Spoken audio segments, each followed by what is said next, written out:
Hi friends, ಅಮ್ಮನ ಕೈ ರುಚಿಗೆ ಸ್ವಾಗತ. ಚೆನ್ನ ಮಸಾಲ ಮಾಡ್ತಾಯಿದ್ದೀನಿ. ಚಪಾತಿಗೆ ಪೂರಿಗೆಲ್ಲ ತುಂಬಾ ಚೆನ್ನಾಗಿರುತ್ತೆ. ಮಕ್ಕಳಿಗೆ ಲಂಚ್ ಬಾಕ್ಸ್ಗೆಲ್ಲ ಹಾಕಿದಾಗ ತುಂಬಾ ಟೇಸ್ಟಿಯಾಗಿರುತ್ತೆ. ಈಸಿಯಾಗಿ ಟೇಸ್ಟಿಯಾಗಿ ಯಾವ ರೀತಿ ಮಾಡೋದು ಅಂತ ನೋಡೋಣ. ನೋಡಿ, ಇಲ್ಲಿ ಕಾಬೂಲ್ ಕಡಲೆ ನೆನೆಸಿದ್ದೀನಿ. 4 ರಿಂದ 5 ಅವರ್ ನೆನಿಬೇಕು. ನೆನೆದಷ್ಟು ತುಂಬ ಚೆನ್ನಾಗಾಗುತ್ತೆ, ಬೇಗನೂ ಬೇಯುತ್ತೆ. ನೋಡಿ, ಸ್ಟವ್ ಮೇಲೆ ಒಂದು ಕುಕ್ಕರ್ ಇಟ್ಕೊಂಡು ನೆನೆಸಿರೋ ಅಂಥ ಕಡಲೆಕಾಳನ್ನ ಇದಕ್ಕೆ ಸೇರಿಸ್ತಾ ಇದ್ದೀನಿ. ಅದಕ್ಕೆ ಸ್ವಲ್ಪ ನೀರಾದರೆ ಸಾಕಾಗುತ್ತೆ. ಒಂದು ಚಕ್ಕೆ ನೋಡಿ, ಒಂದು ಪಲಾವ್ ಎಲೆ, ಸ್ವಲ್ಪ ಉಪ್ಪು. ಈಗ ಕುಕ್ಕರ್ ಮುಚ್ಚಳ ಮುಚ್ಚಿ 4 ರಿಂದ 5 ವಿಷಲ್ಲು ಕೂಗಿಸ್ಕೊಳ್ಬೇಕು. ಚೆನ್ನಾಗಿ ನೆಂದಿದ್ರೆ 4 ವಿಷಲ್ ಆದರೆ ಸಾಕಾಗುತ್ತೆ. ನೋಡಿ, ಈಗ ರುಬ್ಕೊಳ್ಳೋಕ್ಕೆ ಒಂದು ಈರುಳ್ಳಿ, ಬೆಳ್ಳುಳ್ಳಿ ಸ್ವಲ್ಪ, ಹಸಿಮೆಣಸಿನ್ಕಾಯಿ 5 ರಿಂದ 6 ಇದೆ, ಒಂದು ಸ್ವಲ್ಪ ಶುಂಠಿ,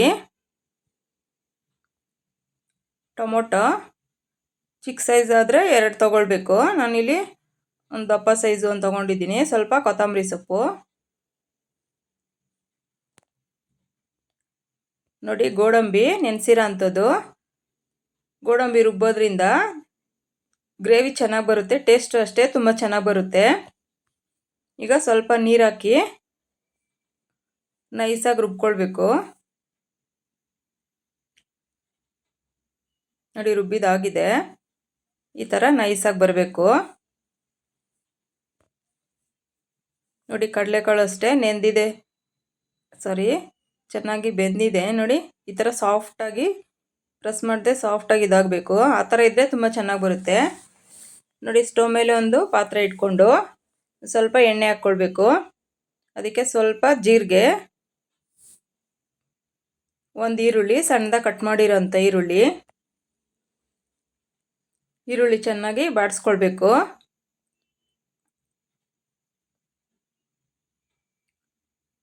ನೋಡಿ, ಕಲರ್ ಚೇಂಜ್ ಆಗ್ತಿದೆ. ಈಗ ಇದಕ್ಕೆ ಕಸೂರಿ ಮೆಥಿ ಸ್ವಲ್ಪ. ಕಸೂರಿ ಮೆಥಿ ಹಾಕೋದ್ರಿಂದ ಟೇಸ್ಟ್ ತುಂಬ ಚೆನ್ನಾಗಿ ಬರುತ್ತೆ.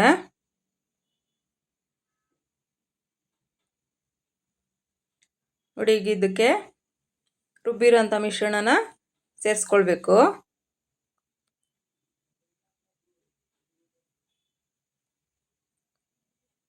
ನೋಡಿ, ಮಿಕ್ಸಿ ಜಾರ್ಗೆ ಸ್ವಲ್ಪ ನೀರು ಹಾಕಿ ಇದಕ್ಕೆ ಸೇರಿಸ್ತಾ ಇದ್ದೀನಿ.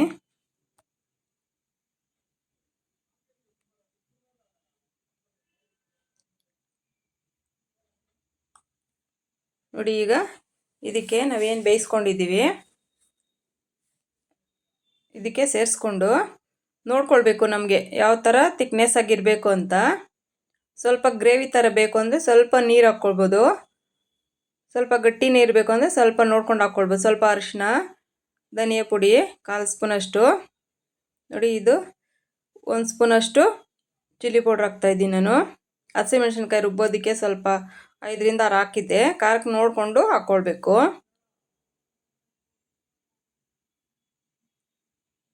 ನೋಡಿ, ನಾನೀಗ ಒಂದು ಸ್ವಲ್ಪ ನೀರು ಸೇರಿಸ್ತಾ ಇದ್ದೀನಿ.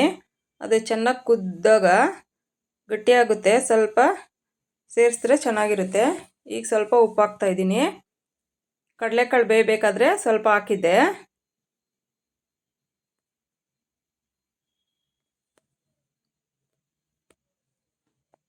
ನೋಡಿ, ಈಗ ತಟ್ಟೆ ಮುಚ್ಚಿ ಬಿಡಬೇಕು. ಸ್ವಲ್ಪ ಲೋ ಫ್ಲೇಮಲ್ಲಿ ಇಟ್ಬಿಟ್ರೆ ನಿಧಾನಕ್ಕೆ ಅದಾಗ ಚೆನ್ನಾಗಿ ಬೇಯುತ್ತೆ.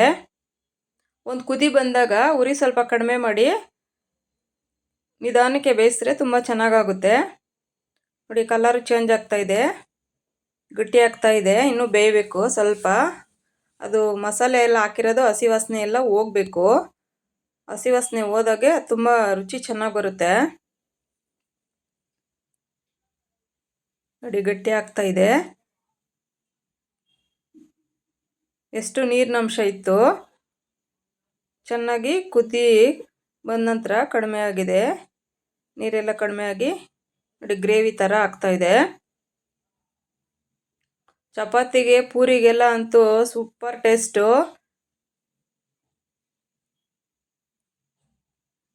ನೋಡಿ, ಈ ಅದಕ್ಕಿದ್ರೆ ತುಂಬಾ ಚೆನ್ನಾಗಿರುತ್ತೆ. ಸ್ವಲ್ಪ ಸಿಮ್ಮಲ್ಲಿ ಇಟ್ಬಿಟ್ಟು ತಟ್ಟೆ ಮುಚ್ಚಿಬಿಟ್ರೆ ಇನ್ನೂ ತುಂಬ ಚೆನ್ನಾಗಾಗುತ್ತೆ.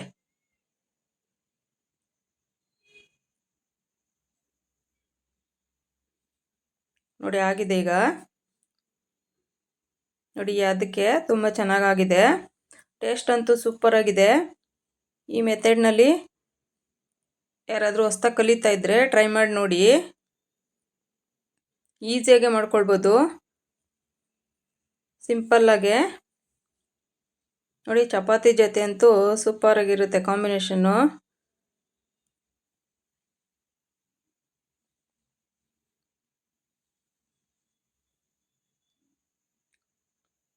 ಒಮ್ಮೆ ಟ್ರೈ ಮಾಡಿ ನೋಡಿ. Thank you friends.